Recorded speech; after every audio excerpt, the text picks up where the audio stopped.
నమస్కారం N-Times కి స్వాగతం. హెడ్లైన్స్ చూద్దాం.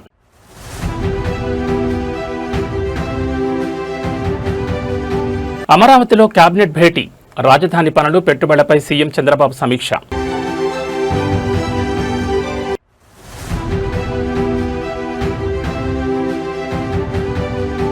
పాలనలో ఏఐ విప్లవం, సంక్షేమ పథకాల పర్యవేక్షణకు కృత్రిమ మేధ వినియోగం.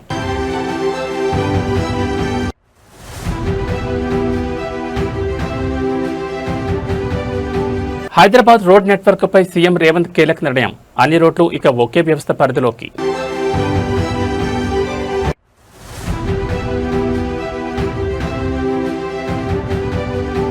త్యాగాల పునాదులపై తెలంగాణ ఉద్యమం, జయశంకర్ సార్ మార్గదర్శనంపై ప్రత్యేక విశ్లేషణ.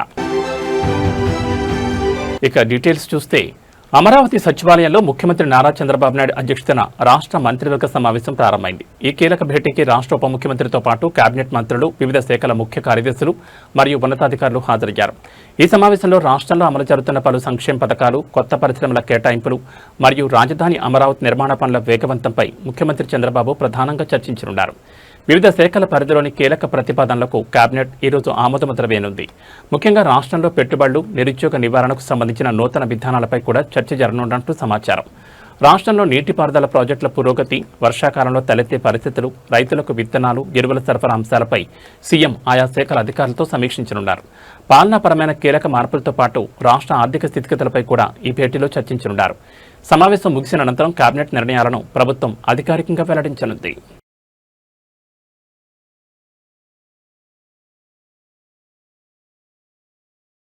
ఆర్టిఫిషియల్ ఇంటెలిజెన్స్ లేదా కృత్రిమ మేధ నేటి ఆధునిక కాలంలో మన దైనందిన పనితీరును, జీవన శైలిని మూలమలుపు తిప్పుతున్న సాంకేతిక విప్లవం. ఏఐ నిత్య జీవితంలో ఒక అసిస్టెంట్లా మారుతుందని, ఈ టెక్నాలజీని మరింత మెరుగ్గా వాడుకోవడంపై దృష్టి సారించాల్సిన సమయం ఆసన్నమైందని నిపుణులు స్పష్టం చేస్తున్నారు.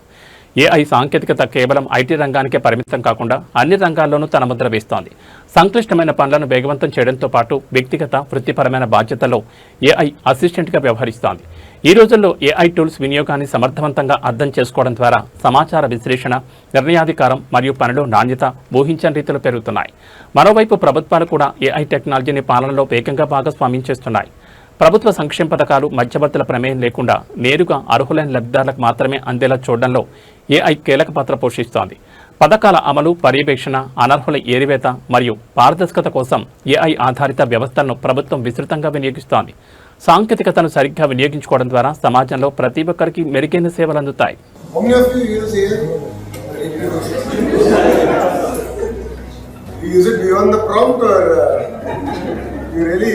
You've really harnessed the value of AI. So I've started using AI as my assistant. So it goes through my calendar, prepares summaries, preparatory documents, gives me a week summary of where I spend how much time. So AI is here. AI is going to change the way we're going to work. Second thoughts about it. The question is, are we willing to embrace it, or are we going to resist it? I think this is what we have to. And every industrial revolution has created more jobs than it has always replaced. That's been the case historically. In multiple industrial revolutions, India has resisted change. That is when we lost opportunities. But Industrial Revolution 3, which is the IT revolution, we embraced. So all of you have a job. Similarly, I believe AI is going to be here. AI is going to change the way we want to work. Is government using AI? Absolutely. Is government using AI at 100%? Absolutely not. So I believe that we're just about trying to understand how can we use AI better in governance. So the biggest thing is delivery of welfare. How can I use AI to ensure that the rightful get all the welfare schemes, not people who are already well off or who are in the upper part of the society. How do you ensure that? How can you ensure that the government orders that we give, based on the historical court legal litigation, that this order will stand the test of time and legal scrutiny. So we have started using AI in that sense. So the governments also have to choose. There's just so many use cases across the world and across different departments. Education itself has many use cases. I have to choose what are those 20 use cases. I'll give 80% return. And that's where I approach. Thank you. Hyderabad మహానగర భవిష్యత్ రవాణా సౌకర్యాలను మరింత మెరుగుపరిచేందుకు ముఖ్యమంత్రి రేవంత్ రెడ్డి కీలక ఆదేశాలు జారీ చేశారు. రోడ్ నెట్వర్క్ సంబంధించిన అన్ని పనులను ఒకే వ్యవస్థ పరిధిలోకి తీసుకురావాలని స్పష్టం చేశారు. ఎంసీఆర్ హెచ్ఆర్డీలోని బోధి పెబిలియన్లో హెచ్ఎండిఏ హెచ్ఆర్డీసీఎల్ అధికారులతో సీఎం సమీక్ష నిర్వహించారు. ఈ సమీక్షలో ఓఆర్ఆర్, రీజనల్ రింగ్ రోడ్, ఫ్లైఓవర్లు, అండర్ పాస్ల నిర్వహణను ఒకే గుడుకుంది తేవాలని ఆదేశించారు. ఓఆర్ఆర్ నిర్వహణ సరిగా లేకపోవడం, వాహనాల నిలుపుదలతో జరుగుతున్న ప్రమాదాలపై ఎప్పటికప్పుడు పర్యవేక్షణ ఉండాలన్నారు. కొంగరకలా నుంచి భారత్ ఫ్యూచర్ సిటీ వరకు చేపట్టిన రేడియల్ రోడ్ 1 పనులను డిసెంబర్ 9 నాటికి పూర్తి చేయాలని స్పష్టమైన డెడ్లైన్ విధించారు. బుద్వేల్ ట్రంపెట్ ఇంటర్చేంజ్, బంజారాహిల్స్ నుంచి శిల్పా లేఅవుట్, ఎలివేటెడ్ కారిడార్ పనులను త్వరితగతిన ప్రారంభించాలని సూచించారు. రోడ్ల విస్తరణకు అవసరమైన భూసేకరణ, ల్యాండ్ పోలింగ్లో మధ్యవర్తుల జోక్యం అస్సలుండకూడదని, టీడీఆర్ జారీ కోసం ప్రత్యేక కమిటీ వేయాలని స్పష్టం చేశారు. రోడ్ల నాణ్యత, ఇరువైపుల పచ్చదనం విషయంలో రాజీ పడొద్దని హెచ్చరించారు. గ్రేటర్ హైదరాబాద్ రోడ్ల నెట్వర్క్ రూపురేఖలు మార్చేలా ప్రభుత్వం వేగంగా అడుగులు వేస్తోంది.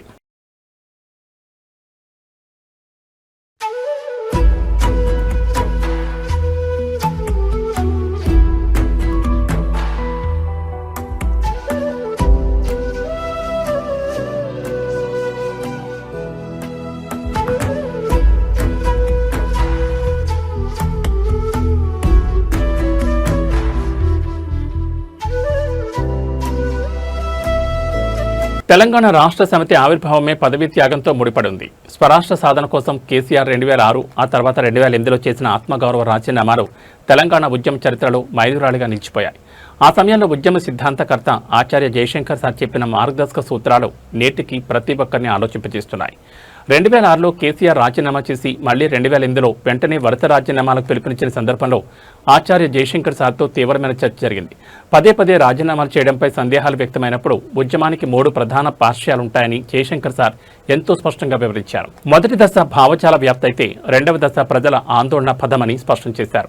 ఈ 2 దశలు కలిసి చివరకు బలమైన రాజకీయ శక్తిగా రూపాంతరం చెందుతాయని జయశంకర్ సార్ బోధించారు. కేవలం హక్కుల కోసం యాచించే స్థాయి నుంచి శాసించే స్థాయికి ఎదిగి కేంద్రంలో ఉన్న ఢిల్లీ పీఠం మెడలు వంచి తెలంగాణ రాష్ట్రాన్ని సాధించుకోవడమే తుది లక్ష్యమని ఆ మహనీయుడు మార్గదర్శనం చేశారు. ఆ త్యాగాలే చివరికి ప్రత్యేక తెలంగాణ ఆవిర్భావానికి పునాదిగా మారాయి. త్యాగాలు, పోరాటాల పునాదులపై రూపుదిద్దుకున్న తెలంగాణ ఉద్యమ ప్రస్థానం ఎందరికో ఆదర్శంగా నిలుస్తోంది.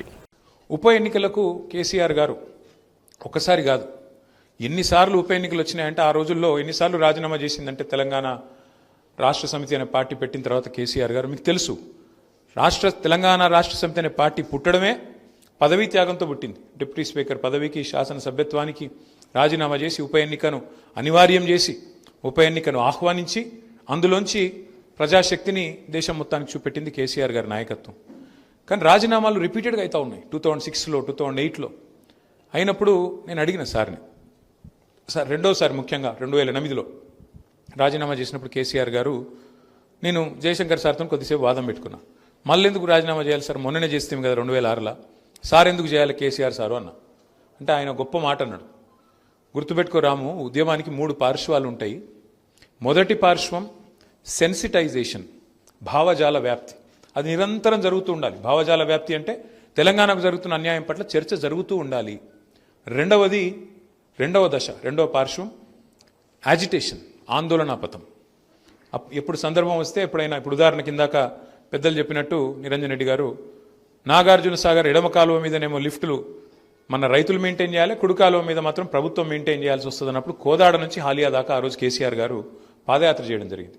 సో అట్లా ఆందోళన పదంలో ప్రయాణం చేయడం. ఆర్డీఎస్లో అన్యాయం జరుగుతున్నది, మనకు నీళ్లు రావడం లేదన్నప్పుడు నడిగడ్డలో ఆ రోజు జోగులాంబ నుంచి కింద గద్వాల దాకా కేసీఆర్ గారు పాదయాత్ర చేసినారు. 2001-2 నేను చెప్పేది.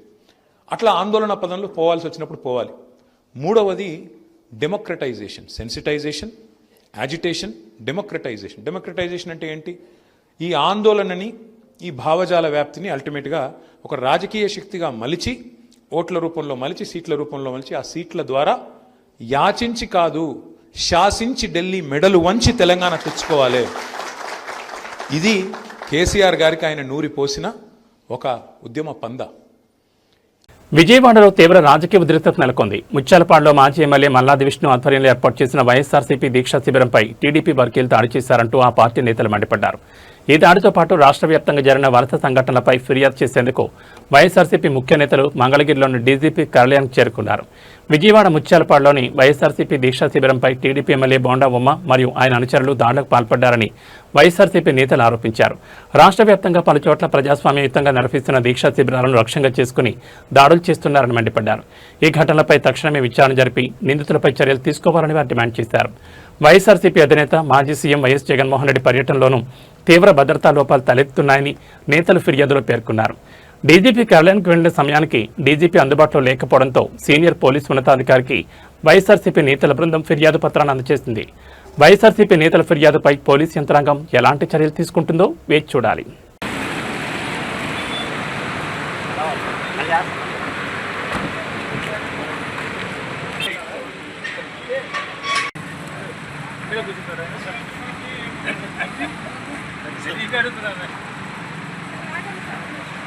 ఏంటమ్మా ఏమగాలి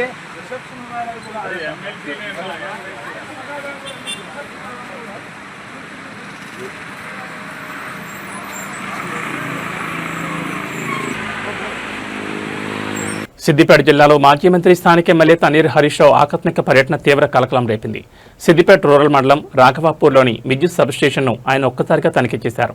హరీష్ రావు ఆకస్మికంగా రావడంతో సబ్స్టేషన్లోని సిబ్బంది అధికారులు ఒక్కసారిగా ఆశ్చర్యానికి గురయ్యారు. సబ్స్టేషన్ చేరుకున్న హరీష్ రావు నేరుగా కార్యాలయంలోకి వెళ్లి సబ్స్టేషన్ లాగ్ బుక్ను సుదీర్ఘంగా పరిశీలించారు. ఏ సమయాల్లో విద్యుత్ కోతలు విధించారు, వ్యవసాయానికి మరియు గృహ అవసరాలకు రోజుకి ఎన్ని గంటల పాటు కరెంటు ఇస్తున్నారు, ఏ ఫీడర్లలో ట్రిప్పింగ్లు ఎక్కువగా జరుగుతున్నాయన్న అంశాలపై అధికారులను వివరాలు అడిగి తెలుసుకున్నారు. రైతులకు ప్రజలకు విద్యుత్ సరఫరాలో ఎలాంటి ఇబ్బందులు రాకుండా పక్కాగా వ్యవహరించారని అధికారులను ఆదేశించారు. క్షేత్రస్థాయిలో విద్యుత్ సమస్యల వల్ల పంటలు ఎండిపోకుండా నిరంతర పర్యవేక్షణ ఉండాలని, లోడ్ షెడ్డింగ్ షాక్తో కరెంటు నిలిపివేయొద్దని సూచించారు. హరీష్ రావు ఆకస్మిక తనిఖీతో స్థానిక విద్యుత్ యంత్రాంగం అప్రమత్తమైంది.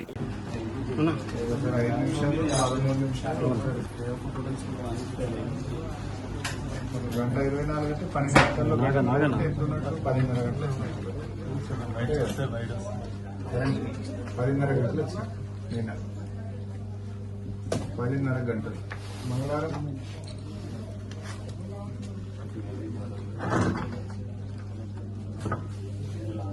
ఇంటరప్షన్స్ ఎంత ఉన్నాయి ఇక చూడ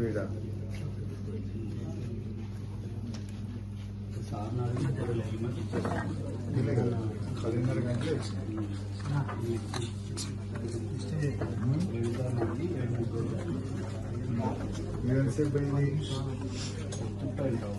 ఎంతసేపు పోయింది 45 నిమిషాలు.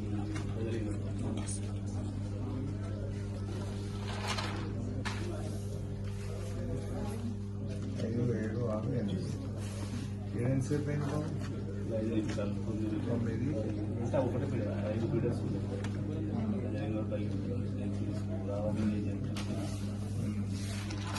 మొత్తానికి 12 గంటలు ఇస్తున్నామని చెప్తున్నారు. పోతే మధ్యలో ఇంకో గంటన్నర పోతున్నారు. పోతే 10 గంటలు 24 గంటల కరెంటు కాస్త 10 గంటలకు వచ్చింది. ఇంకా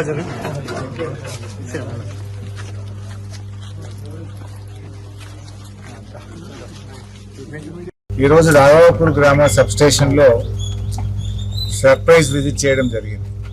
ముఖ్యంగా రాఘవాపూర్ గ్రామ రైతులు మాకు నాణ్యమైన కరెంట్ రావడం లేదని, గతంలో 20 నుంచి 24 గంటల కరెంట్ వచ్చేది, కాంగ్రెస్ ప్రభుత్వం వచ్చిన తర్వాత కేవలం 10-12 గంటల కరెంటు మాత్రమే రావడం జరుగుతూ ఉంది. ఇంటరప్షన్స్ ఎక్కువగా ఉన్నాయి, రైతులకు కరెంటు సరిపోవడం లేదని చెప్పి గ్రామ రైతులు అందరూ కూడా చెప్పడం జరుగుతూ ఉంది. సబ్స్టేషన్కి వచ్చి లాగ్ బుక్ వెరిఫై చేస్తే నిన్న బుధవారం రోజు 10 గంటల 30 నిమిషాలు మాత్రమే కరెంటు 3 ఫేజ్ కరెంటు రైతాంగానికి సరఫరా అయింది. అంటే నిన్న రాఘవాపూర్ సబ్స్టేషన్ పరిధి రైతులకు 10 గంటల 30 నిమిషాలు మాత్రమే కరెంటు వచ్చింది. ఇవాళ రేవంత్ రెడ్డి ప్రభుత్వం చెప్తున్నదేమో 24 గంటల కరెంటు ఇస్తున్నామని, కానీ రైతులకు నిన్న బుధవారం రోజు ఎంతసేపు కరెంటు వచ్చింది అంటే 10:30 గంటల కరెంటు మాత్రమే వచ్చింది. ఒకవైపు కాళేశ్వరం ప్రాజెక్టుతో మా మల్లన్న సాగర్ నింపక, మా రంగనాయక సాగర్ నింపకపోవడం వల్ల రాఘవాపురం పెద్ద చెరువుకు ఇవాళ నీళ్లు రాలేదు. నీళ్లు నింపగలిగే అవకాశం ఉండి కూడా ఈ ప్రభుత్వం ఉద్దేశపూర్వకంగా నిర్లక్ష్యం చేసి అటు మల్లన్న సాగర్ నింపక, ఇటు రంగనాయక సాగర్ నింపక, కాలువల ద్వారా నీళ్లు విడవక, చెరువులు నింపక, అటు నీళ్లు లేకుండా ప్రభుత్వం ఇబ్బంది చేసింది. సో భూగర్భ జలాల మీదనైనా పంటలు పండించుకుందామన్న రైతులకు ఇవాళ కరెంటు సరఫరా కూడా సరిగా రావడం లేదు. మోటార్లు గాలుతా ఉన్నాయి, ట్రాన్స్ఫార్మర్లు గాలుతా ఉన్నాయి. ఆ ఇచ్చే 3 ఫేజ్ కరెంటు కూడా బాయిల కాడ ఇవాళ పగటి పూటకే పరిమితం చేసినారు. గతంలో సాయంత్రం పూట ఇచ్చినప్పుడు ఎండ ఉండదు కనుక నీళ్లు బాగా పారుతాయి, జారుతాయి, కింది దాకా నీళ్లు జారుతాయి. ఉదయం పూట ఎర్లీ మార్నింగ్ 3:30కి ఇస్తే కూడా ఇంతకుముందు నీళ్లు బాగా కింది పొలాలకు కూడా జారేటువంటి అవకాశం ఉండేది. కానీ ఇప్పుడు ఎండ వచ్చినాకనే కరెంట్ ఇస్తున్నారు, ఎండబోక ముందే కరెంటు తీసేస్తున్నారు. అంటే పగటి పూట మాత్రమే రైతులకు కరెంటు సరఫరా చేస్తున్నారు. ఒకప్పుడు 24 గంటల కరెంటు ఉండే కేసీఆర్ గారు ఉన్నప్పుడు. కానీ ఇలా కాంగ్రెస్ ప్రభుత్వం వచ్చినాక అది 10 గంటలకు పరిమితం అయిపోతావు. అంటే వెనకట రేవంత్ రెడ్డి గారు రైతులకు 3 గంటల కరెంటే చాలు, 24 గంటల కరెంట్ ఎందుకు, కేసీఆర్ 24 గంటలు అనవసరంగా ఇస్తున్నాడు అని ఆ రోజు ప్రతిపక్షంలో ఉన్నప్పుడు విమర్శించిండు. ఇవాళ ఆ మాట నిజం చేస్తా ఉన్నాడు. ఇలా నీకు ఏ రైతులను రాసిచ్చిందా 24 గంటలు వద్దని? ఏ రైతులైనా మాకు కరెంట్ ఎక్కువైందని నీకు రాసిచ్చిందా? ఇలా సబ్స్టేషన్ల ముందు ధర్నాలు చేస్తున్నారు. మాకు నాణ్యమైన కరెంటు కావాలి, 24 గంటల కరెంటు కావాలని ఇవాళ రాష్ట్రం యొక్క రైతాంగం అంతా కూడా కోరుతా ఉన్నారు. ఇవాళ సిద్దిపేట రూరల్ మండల్ రాఘవాపూర్ సబ్స్టేషన్ లో నిన్న 10:30 గంటలు మాత్రమే సరఫరా అయింది. మరి ఇలా విద్యుత్ శాఖ మంత్రి గారు బట్టి గారు కానీ రాష్ట్ర ముఖ్యమంత్రి రేవంత్ రెడ్డి గారిని మేము అడుగుతా ఉన్నాం, మీరు 24 గంటల కరెంటుకు మంగళం పాడినరా? రైతుకు 24 గంటల ఉచిత కరెంటు ఉత్తదేనా? మీరు ఆనాడు కేసీఆర్ గారు ఇచ్చిన 24 గంటల కరెంటును ఎందుకు బంద్ చేస్తున్నారు? ఇలా లాగ్ బుక్ చూస్తే లాగ్ బుక్ రికార్డు ప్రకారమే 10:30 గంటల కరెంట్ వచ్చింది.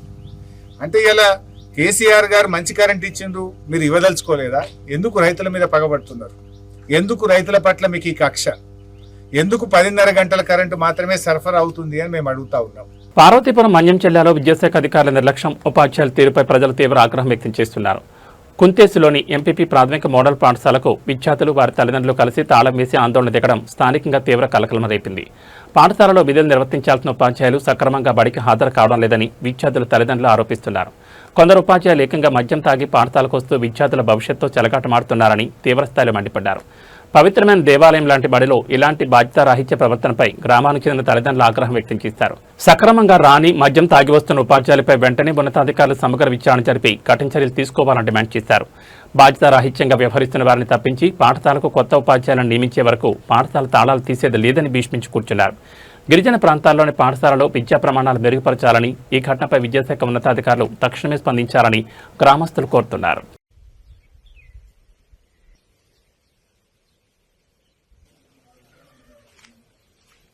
ఇది పరిష్కారం చేసి రేపటి నుంచి ఈ టీచర్ని మార్చి కొత్తగా మన టీచర్ని ఇక్కడ నియమించాలనేది నేను కోరుకుంటున్నాను. ఇది మాత్రం నిజంగా చెప్తున్నాము. ఈ దీనితో ఇది ప్రారంభం మాత్రమే, ముగింపు ఎప్పుడు కూడా కాదు. ఇది ప్రారంభిస్తున్నాము, శేషం వరకు ముగించిన వరకు కూడా మా కొంత గ్రామం నుంచి పోరాడి మా పిల్లల భవిష్యత్తు కోసం మేము ఎంతైనా త్యాగం చేస్తామనేది సభాముఖంగా కూడా మిమ్మల్ని కోరుతున్నాము. ఎందుకంటే మీకు తెలుసు ఈ పరిస్థితి ఏజెన్సీ ప్రాంతంలో ఇంత పట్టుదల మీద ఇంత బాధ మీద కూర్చున్నారంటే అది వచ్చిన పెద్దలు తెలుసుకోవాలి. ఎందుకంటే ఎప్పుడు కూడా ఈ విధంగా ఈ పరిస్థితి మాకు రాలేదు, ఇన్ని బాధ రాలేదు. కానీ మాకొద్దు మాకొద్దు మాకొద్దు మాకొద్దు మాకొద్దు మాకొద్దు తొలగించాలి తొలగించాలి తొలగించాలి తొలగించాలి తొలగించాలి తొలగించాలి తొలగించాలి తొలగించాలి తొలగించాలి తొలగించాలి మాకొద్దు మాకొద్దు మాకొద్దు మాకొద్దు చెయ్యాలి చెయ్యాలి. మహబూబాబాద్ జిల్లా కేంద్రంలోని ప్రభుత్వ ఆసుపత్రిలో సిబ్బంది తీవ్ర నిర్లక్ష్యం వెలుగుచూసింది. అనారోగ్యంతో చికిత్స కోసం వచ్చిన 4 ఏళ్ల చిన్నారికి ఏకంగా గడువు ముగిసిన మందులను పంపిణీ చేశారు. ఇంటికి వెళ్లాక దీన్ని గమనించిన బాధితుడి తండ్రి ఆసుపత్రికి చేరుకుని ఎక్స్పైర్డ్ మందులిచ్చి పిల్లాన్ని చంపేస్తారా అని సిబ్బందిని తీవ్రస్థాయిలో నిలదీశారు. మహబూబాబాద్లోని ఇందిరానగర్ కాలనీకి చెందిన మురళి తన 4 ఏళ్ల కుమారుడు ఎనోస్ రాజ్కు వాంతులు విరేచనాలు కావడంతో చికిత్స నిమిత్తం ప్రభుత్వ ఆసుపత్రికి తీసుకొచ్చారు. ఓపీలో పరీక్షించిన వైద్యులు 2 రకాల సిరప్లు రాసిచ్చారు. అందులో ఒక సిరప్ ఆసుపత్రి ఫార్మసీలో ఇవ్వగా మరొకటి బయట కొనుక్కోవాలని సిబ్బంది చెప్పారు. అయితే ఆసుపత్రిలో ఇచ్చిన సిరప్ను ఇంటికి వెళ్లి వేసేందుకు చూడగా జూన్ 2026 నాటికి ఆ మందు కాలం చెల్లినట్లు గమనించారు. వెంటనే ఆసుపత్రికి చేరుకున్న తండ్రి మురళి కాలం చెల్లిన మందులు ఎలా ఇస్తారని సిబ్బందిపై తీవ్ర ఆగ్రహం వ్యక్తం చేశారు. దీంతో సిబ్బందికి తండ్రికి మధ్య తీవ్ర వాగ్వాదం చోటు చేసుకుంది. అమాయకుల ప్రాణాలతో ఆడుకుంటున్న వైద్య ఆరోగ్య శాఖ అధికారుల నిర్లక్ష్యంపై బాధితులు మండిపడ్డారు.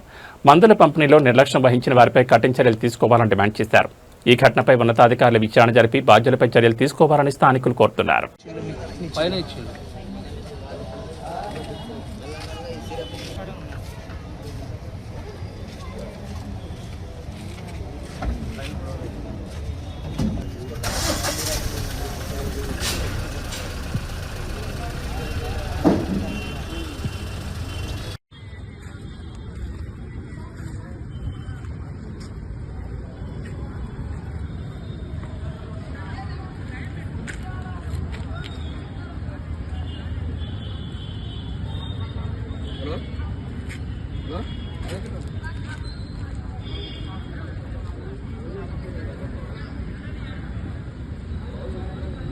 గుజరాత్ రాష్ట్రంలో ఒక అత్యంత అరుదైన అబ్బురపరిచే వింత ఘటన వెలుగు చూస్తుంది.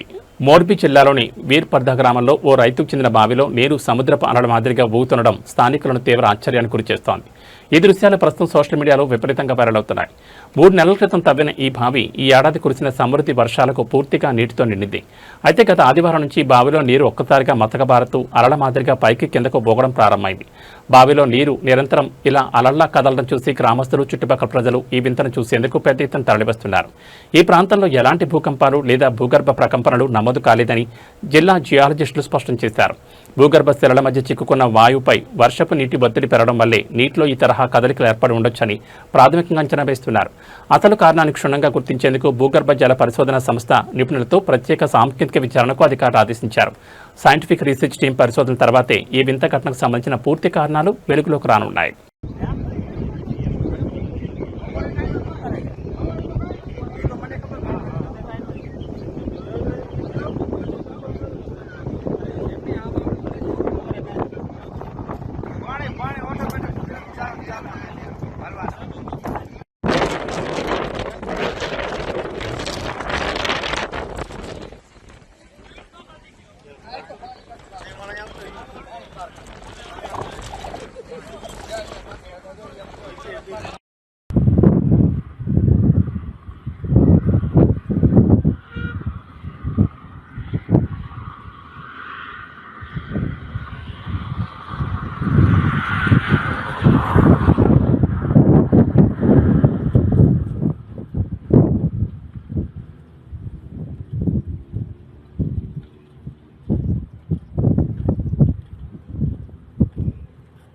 తాండూరులోని ప్రధాన నగల దుకాణానికి కస్టమర్ల ముసుగులో 5 వ్యక్తులు వచ్చారు. నగలు కొనుగోలు చేసే వారిలా నటిస్తూ షాప్ సిబ్బందిని రకరకాల డిజైన్లు చూపించాలని అడిగారు. సిబ్బందిని నగల మోడల్స్ చూపించడంలో బిజీ చేసి వారి దృష్టి మరల్చారు. ఇదే సమయమని భావించిన దొంగలు కౌంటర్పై ఉన్న 10 గ్రాముల బంగారు గొలుసును ఎవరికీ అనుమానం రాకుండా నొక్కేశారు. తాండూరులోని ప్రధాన నగల దుకాణానికి కస్టమర్ల ముసుగులో 5 వ్యక్తులు వచ్చారు.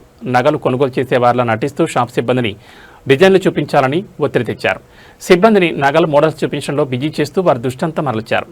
ఇక కౌంటర్పై ఉన్న 10 గ్రాముల బంగారు గొలుసును ఎవరికి అనుమానకుండా నొక్కేశారు. నగలు సర్దుకుంటున్న సమయంలో బంగారు గొలుసు కనిపించకపోవడంతో అనుమానం వచ్చిన షాప్ నిర్వాహకులు వెంటనే సీసీటీవీ ఫుటేజీలు పరిశీలించారు. అందులో కస్టమర్లుగా వచ్చిన 5గురిలో ఒకరు గొలుసును దొంగిలించిన దృశ్యాలు స్పష్టంగా రికార్డ్ అయ్యాయి.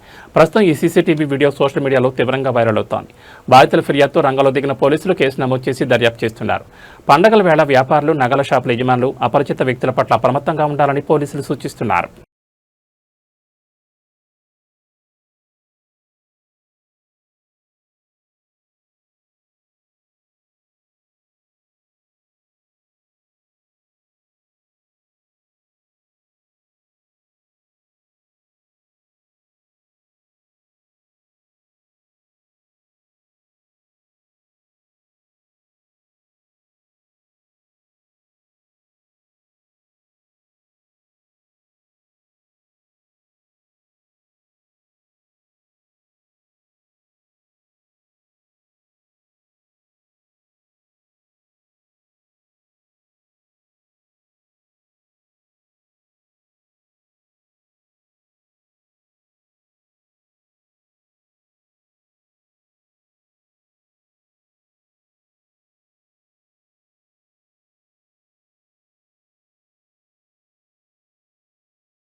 హైదరాబాద్ బులియన్ మార్కెట్లో ఇవాళ బంగారం ధరలు స్వల్పంగా పెరిగాయి. అంతర్జాతీయ మార్కెట్ సంకేతాలకు అనుగుణంగా బులియన్ మార్కెట్లో పసిడి బాట పట్టింది. నేటి ధరల పూర్తి వివరాలు చూస్తే హైదరాబాద్లో 24 క్యారెట్ల 10 గ్రాముల ప్యూర్ గోల్డ్ ₹160 పెరిగి ప్రస్తుతం 1,49,890 వద్ద కొనసాగుతోంది. ఇక ఆభరణాల తయారీకి ఉపయోగించే 22 క్యారెట్ల 10 గ్రాముల బంగారం ధర ₹150 ఎగబాకి 1,37,400 పలుకుతోంది. కొనుగోలుదారులు ఈ మార్పును గమనించాలని వర్తకులు సూచిస్తున్నారు. మరోవైపు వెండి ధరలు స్థిరంగా ముందంజలో ఉన్నాయి. నేడు కిలో వెండి ధర 2,50,000గా నమోదు కాగా తెలుగు రాష్ట్రాల్లోని ప్రధాన నగరాలను బట్టి స్థానిక పన్నులు, విక్రయ ప్రాంతాన్ని బట్టి ధరల్లో స్వల్ప వ్యత్యాసాలు ఉండే అవకాశం ఉందని మార్కెట్ నిపుణులు చెబుతున్నారు.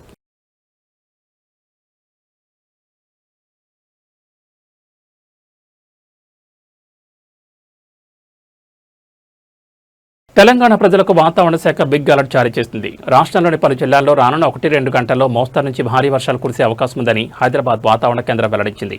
ముఖ్యంగా ఉత్తర మధ్య తెలంగాణ జిల్లాలో వర్షాల తీవ్రత ఎక్కువగా ఉండే అవకాశం ఉంది. ఐఎండీ సమాచారం ప్రకారం రానున్న 1-2 గంటల్లో హనుమకొండ, జనగామ, మహబూబాబాద్, సిద్దిపేట, సూర్యాపేట, వరంగల్ జిల్లాలో ఓ మోస్తరు వర్షాలు కురిసే అవకాశం ఉంది. ఈ జిల్లాలోని లోతట్టు ప్రాంత ప్రజలు, ప్రయాణికులు అప్రమత్తంగా ఉండాలని అధికారులు సూచిస్తున్నారు. ఇక ఇవాళ సాయంత్రం, రాత్రి వేళలో ఆదిలాబాద్, ఆసిఫాబాద్, నిర్మల్, నిజామాబాద్, మంచిర్యాల, పెద్దపల్లి, కరీంనగర్, సంగారెడ్డి, మెదక్ జిల్లాలో ఉరుములు, మెరుపులతో కూడిన భారీ వర్షాలు పడే అవకాశం ఉందని వాతావరణ శాఖ నిపుణులు అంచనా వేశారు. రాష్ట్రంలోని ఇతర జిల్లాల్లోనూ తేలికపాటి నుంచి ఓ మోస్తరు వర్షాలు కురిసే అవకాశం ఉంది. భారీ వర్ష సూచన ఉన్న నేపథ్యంలో అత్యవసరమైతే తప్ప బయటకు రావద్దని అధికారులు విజ్ఞప్తి చేస్తున్నారు.